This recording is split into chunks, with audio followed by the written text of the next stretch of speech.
Hello বন্ধুরা, আজ আমি তোমাদের ক্লাস 10-এর কোষে থেকে 1.1-এর 4-এর দাগের যে অঙ্কগুলি আছে সেগুলি আজকে দেখাবো করে। আশা করি তোমরা বুঝতে পারবে। চলো শুরু করা যাক।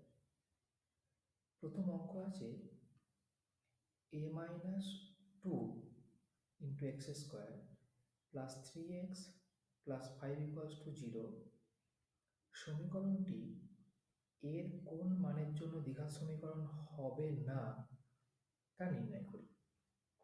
এখন তোমরা জানো দ্বিঘাত সমীকরণ কাকে বলে।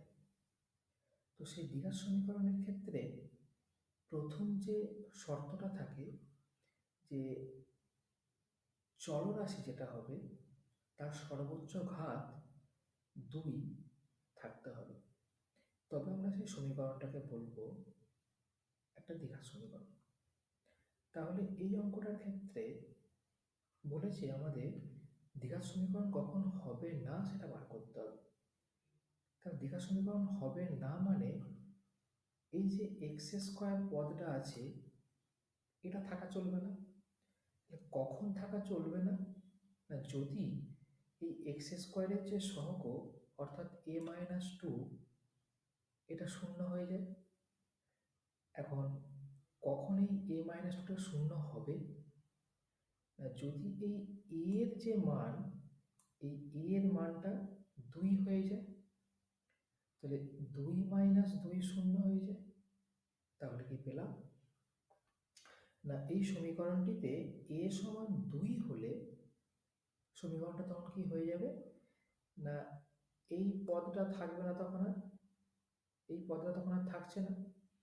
তাহলে কি হয়ে যাচ্ছে, না 3x + 5 = 0। তাহলে এটা কি হলো, আর দ্বিঘাত সমীকরণ থাকলো না। এখানে যে চলরাশি x তার সর্বোচ্চ ঘাত কত হয়ে গেছে, 1 হয়ে গেছে, অর্থাৎ সমীকরণটা দ্বিঘাত থাকলো না।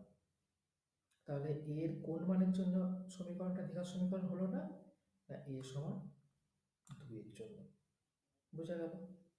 তো এই টাইপের অঙ্ক যদি আসে যে দ্বিঘাত সমীকরণ হবে না তার শর্তটা কি হবে, তাহলে কি করবো আমরা, না এক্স এর যে সহগ থাকবে তাকে শূন্য করতে চাইব।